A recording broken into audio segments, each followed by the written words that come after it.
Hey guys, we are kicking off another week of Corona quarantine, and as you can see, I'm back up here at the church. We actually resumed meeting in the offices today, and so from now on, you'll probably see these devotionals look just a little bit different than they did in the past. I hope you had a good weekend. I hope that things are going well for you. I know that everyone is so excited for this to be over and done with. But today we're going to continue our series called The Essentials as we look at some of these classic Bible characters and the stories that they were involved in. Now, today's story looks at two individuals named Jacob and Esau, two brothers to be specific. These two brothers were actually the grandchildren of Abraham. We've talked about Abraham in the past and how God came to Abraham and made this covenant with him, promising that he would have kids and eventually a nation more numerous than the stars in the sky. And so it starts with his son Isaac, and Isaac eventually gives birth to two boys, Jacob and the older son, Esau. Now, as this story picks up, Jacob and Esau are a little bit older now.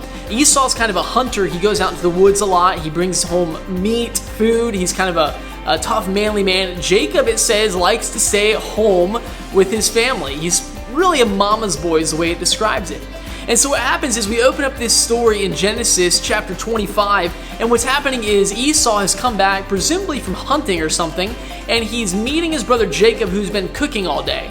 And after working outside so long, Esau comes to Jacob and he says, please give me something to eat. I'm literally dying right now, brother. Give me something. I'll even give you my birthright if you will just give me something to eat.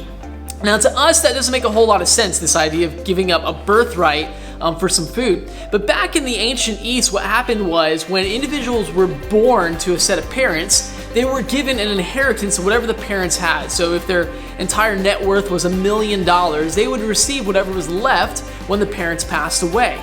Now, how it works is this: it wasn't just that each child got an equal portion. The firstborn son actually received a double portion. So in the case of Jacob and Esau, Esau's the oldest. Esau would receive 2/3 of the inheritance from his parents, leaving Jacob with only 1/3 because Esau would get double. And so Esau is talking with Jacob right now, and he's literally saying, I will give you my birthright, my 2/3 portion of our inheritance, if you'll just give me something to eat. Now, looking from the outside, it's very easy for us to say, this is a terrible deal. Like, you're literally giving up your inheritance so you can have a single meal. Like, go make yourself something to eat real quick. Go eat a fruit. But Esau, for whatever reason, doesn't see it. We actually get the image from the Bible that Esau doesn't really seem to care about his birthright quite so much, because it says he walks away and he kind of disdains his birthright after all this. But he goes ahead with the deal. Jacob gives him some stew, he eats it, and he effectively surrenders his birthright to Jacob. So we fast forward a little bit further, and Jacob and Esau's father Isaac is laying on his deathbed now. And Esau, being the firstborn, Isaac calls to him and says, Esau, my son, if you will go, hunt an animal for me, some goats, bring them, prepare them how you know I like them, and bring them so I can have one more meal with you, and I will give you my blessing. Now, a blessing was separate from a birthright. A birthright constituted the inheritance that a son or a daughter would get. A blessing was kind of a prophetic good word that was issued over someone. So Isaac is about to basically give this blessing of prophecy to Esau as he goes forward. And so Esau goes out in the wilderness and he begins to hunt for this animal. At the same time, their mother has heard what is going to happen, and their mother prefers Jacob. She's kind of favored towards him. And so she calls Jacob over, and she says, your father's about to give the blessing to Esau. So here's what you need to do. Go kill a goat, bring me the meat. I'll prepare it exactly how your father likes, because she knows the secret of the meal. And she says, take the skin from the goat, because we read in the scripture that Esau was very hairy. He was a manly man.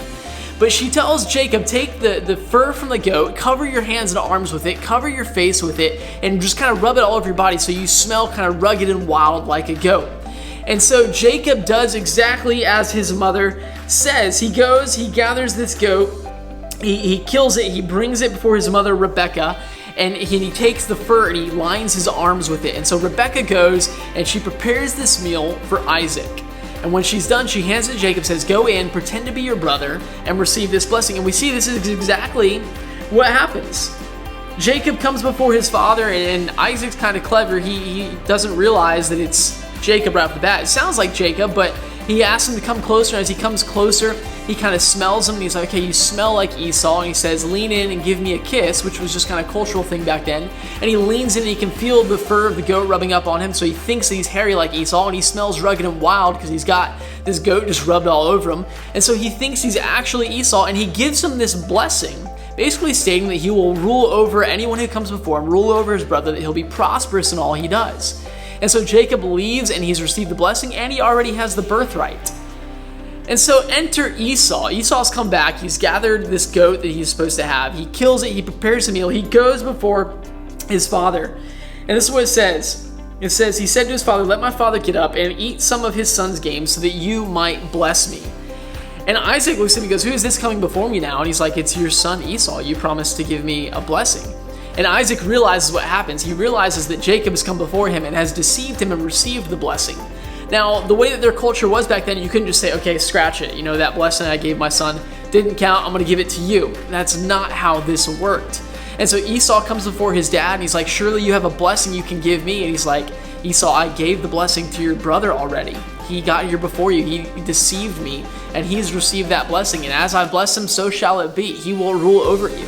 And he does give this other blessing to Esau, but it's not a very favorable blessing. This is what he says.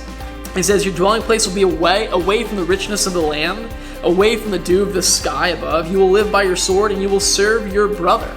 And he ends it kind of encouragingly. He says, but when you rebel, you'll break his yoke from your neck. And so Esau's life is kind of prophesied here. It's not going to be a great life. He's going to be subject to his brother, but eventually he'll rebel against his brother, and he'll be free from his brother's superiority over him. Now, as we look at this story, it's kind of, odd to see a story in the Bible here about God's people, because the bloodline comes through Jacob. In fact, when the Israelites refer to God, they call him God, the God of Abraham, Isaac, and Jacob. And Jacob is not this great man. He's a liar. He's a deceiver. He basically steals his brother's birthright. He knew that wasn't a good deal, and he went ahead with it anyways. But what we see later in Scripture is that Jacob's story is redeemed.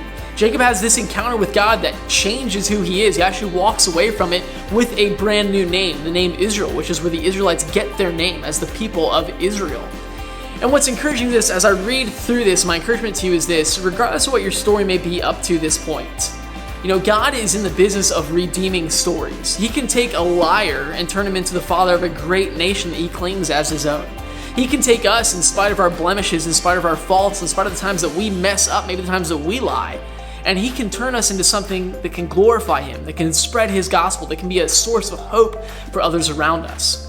So I hope that that's encouraging to you. As you guys are reading through these passages, I hope that they're encouraging as you're seeing these different characters and how God uses these kind of fallen and broken characters to fulfill his story. God doesn't go and find these perfect individuals. The only individual in the Bible who's perfect is Jesus. Every other person, every other character in every story is fallible. They're flawed. They're messed up. And God still uses them. And if God's willing to use someone flawed like Jacob, just maybe he can use you and I. So I love you guys. I'm so excited to be diving into this series with you. I hope your week is starting off well. I'd love to hear your thoughts. If you want to comment down below on our YouTube channel and just tell us what you're thinking as you read through this passage. Or if you want to message us on Instagram, just tell us how your week's going. We'd love to know how life is going, hopefully as we come to the end of this quarantine. I love you guys. I look forward to seeing you later this week. Take care.